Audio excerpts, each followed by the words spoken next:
Hello friends, स्वागत है आपका इस वीडियो में।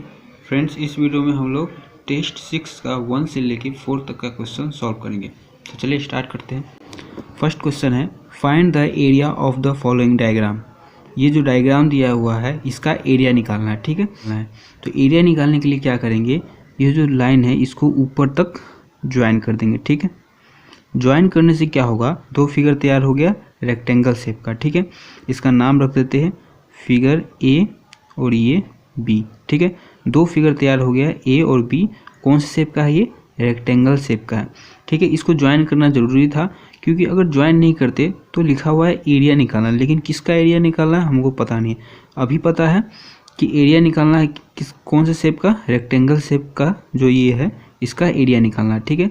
और एरिया ऑफ रेक्टेंगल का फॉर्मूला हम लोग जानते हैं, लेंथ इनटू ब्रेथ, ठीक है। तो अब आसानी से निकल जाएगा। तो अब क्या करेंगे, देखिए पहले फिगर ए का एरिया निकाल लेंगे, फिर फिगर बी का एरिया निकाल लेंगे और दोनों को जोड़ देंगे तो ये पूरा जो ये डायग्राम दिया हुआ है पूरे डायग्राम का एरिया निकल जाएगा, ठीक है। तो एरिया निकालने के लिए फॉर्मूला होता है लेंथ इनटू ब्रेथ, ठीक है। तो ए जो फिगर ए है इसका एरिया निकालेंगे तो इसका लेंथ ब्रेथ पता होना चाहिए। तो लेंथ देखिए ये पूरा ये यहाँ से यहाँ तक ये फिगर ए है, तो इसका लेंथ क्या हुआ, ये देखिए यहाँ पूरा यहाँ से यहाँ तक 5 सेंटीमीटर है, तो लेंथ हो गया 5 सेंटीमीटर। और ब्रेथ कितना हो गया, ये 1 सेंटीमीटर, ठीक है। लेंथ हो गया ये 5 सेंटीमीटर, ब्रेथ हो गया 1 सेंटीमीटर। तो एरिया ऑफ फिगर ए निकाल देंगे। तो देखिए area of figure A 5 into 1 5 centimetre square हो गया, ठीक है।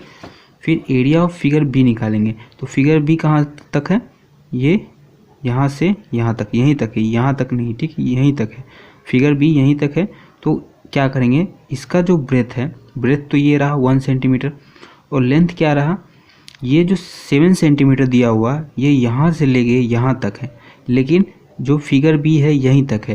तो यहाँ से यहाँ तक कितना है, 1 सेंटीमीटर। यहाँ दिए देखिए यहाँ से यहाँ तक 1 सेंटीमीटर है, तो ऊपर में भी यहाँ से यहाँ तक 1 सेंटीमीटर है और ये पूरा 7 सेंटीमीटर। तो इसको 1 सेंटीमीटर को हटा देंगे क्योंकि जो फिगर बी है यहीं तक है। तो ये कितना हो गया, यहाँ से यहाँ तक हो गया 6 सेंटीमीटर। तो लेंथ हो गया 6 सेंटीमीटर और ब्रेथ हो गया 1 सेंटीमीटर, ठीक है। तो यहाँ पर एरिया ऑफ फिगर बी निकाल दिए, 6 into 1 equal to 6 centimetre square. और टोटल एरिया निकाल दिए, दोनों को जोड़ दिए, 6 और 5 को जोड़ दिए तो 11 सेंटीमीटर स्क्वायर हो गया। तो पूरे जो डायग्राम है उसका एरिया 11 सेंटीमीटर स्क्वायर हो गया, ठीक है। तो ये फर्स्ट नंबर क्वेश्चन सॉल्व हो गया। अगर आप चाहते हैं तो ये जो लाइन है इसको यहाँ ज्वाइन करके भी, इस साइड ज्वाइन करके भी ये दो रेक्टेंगल बन जाता है और वैसे भी सॉल्व हो जाता है, ठीक है। दोनों तरीका सही है, जैसे आपको आसान लगे बनाइए। सेकेंड नंबर क्वेश्चन है, a courtyard 25 metre long and 16 metre broad. एक कोर्टयार्ड है जो कि 25 मीटर लंबा है और 16 मीटर चौड़ा है, ठीक है। Is to be laid with bricks of length 20 centimetre and breadth 10 centimetre. उस कोर्टयार्ड में क्या करना है, ब्रिक मतलब उस कोर्टयार्ड में ईंट लगाना है जिसका लेंथ और ब्रेथ दे दिया हुआ है। तो find the number of BRICS required. तो पूछ रहा है कि उस कोर्टयार्ड में टोटल कितना ब्रिक्स का जरूरत पड़ेगा, ठीक है। कोर्टयार्ड है, लेंथ और ब्रेथ दे दिया हुआ है, तो लेंथ और ब्रेथ जो है वो अलग अलग है। 25 मीटर लॉन्ग है और 16 मीटर ब्रॉड है, मतलब ये रेक्टेंगल शेप का कोर्टयार्ड है। अगर लेंथ ब्रेथ सेम रहता तो ये स्क्वायर शेप का होता है, लेकिन अलग अलग है तो ये रेक्टेंगल शेप का कोर्टयार्ड है। तो क्या करेंगे, पहले कोर्टयार्ड का एरिया निकाल देंगे। कौन से फार्मूला से, लेंथ इनटू ब्रेथ से, क्योंकि कोर्टयार्ड जो है रेक्टेंगल शेप का है। तो लेंथ इनटू ब्रेथ फार्मूला लगा देंगे इसमें, तो एरिया ऑफ कोर्टयार्ड निकल जाएगा। उसके बाद जो ब्रिक है उसका भी लेंथ और ब्रेथ दे दिया हुआ है, ये भी रेक्टेंगल शेप का है क्योंकि इसका भी लेंथ और ब्रेथ जो है वो अलग अलग है, सेम नहीं है। तो ये भी रेक्टेंगल शेप का हो गया, तो इसका भी एरिया निकाल देंगे लेंथ इनटू ब्रेथ से। उसके बाद कोर्टयार्ड का जो एरिया है उसमें ब्रिक का जो एरिया है उससे डिवाइड कर देंगे, तो टोटल नंबर ऑफ ब्रिक निकल जाएगा, ठीक है।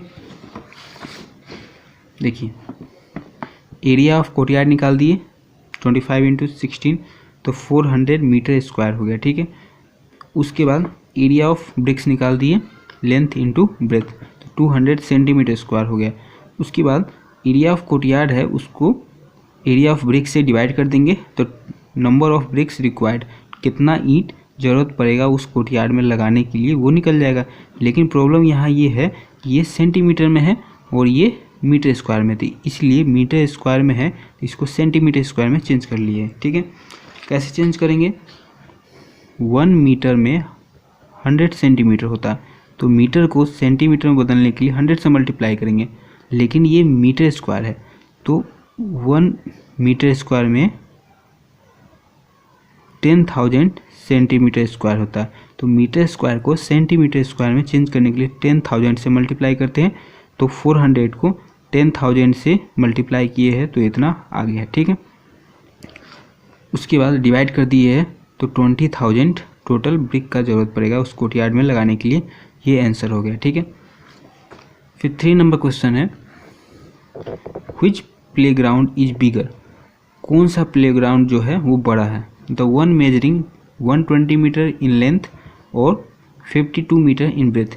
एक जो प्लेग्राउंड है उसका लेंथ और ब्रेथ दे दिया हुआ है, और द वन मेजरिंग, और दूसरा जो प्लेग्राउंड है उसका लेंथ और ब्रेथ यहाँ पर दे दिया हुआ है, और पूछ रहा है कौन सा प्लेग्राउंड बड़ा है। ठीक है, तो ये जो प्लेग्राउंड है वो रेक्टेंगल शेप का है, क्योंकि दोनों अलग अलग है, लेंथ और ब्रेथ अलग अलग है, तो ये रेक्टेंगल शेप का है। तो कौन सा प्लेग्राउंड बड़ा है वो पूछ रहा है, तो क्या करेंगे, दोनों का एरिया निकाल देंगे और जिसका एरिया ज़्यादा होगा वो प्लेग्राउंड बड़ा होगा। तो देखिए यहाँ पर निकाल दिए, area of first playground length into breadth इतना मीटर स्क्वायर, फिर area of second playground length into breadth इतना मीटर स्क्वायर, और ज़्यादा किसका है, इसका एरिया जो है सेकेंड वाले प्लेग्राउंड का एरिया ज़्यादा है, तो लिख दिए second playground is bigger, second जो प्लेग्राउंड है वो बड़ा है। फिर 4 नंबर क्वेश्चन है, find the area of a square whose side is 7.5 centimetre. अब स्क्वायर का एरिया निकालना है, और स्क्वायर का सभी साइड इक्वल होता है, तो इसलिए एक साइड का मेजर दे दिया हुआ, लेंथ दे दिया हुआ 7.5 सेंटीमीटर, और एरिया निकालना है स्क्वायर का। तो एरिया ऑफ स्क्वायर का फॉर्मूला क्या होता है, साइड इंटू साइड। तो यहाँ पर निकाल दिए area of square side into side, side 7.5 centimetre है, तो दोनों को मल्टीप्लाई कर दिए 56.25 सेंटीमीटर स्क्वायर हो गया। ठीक है।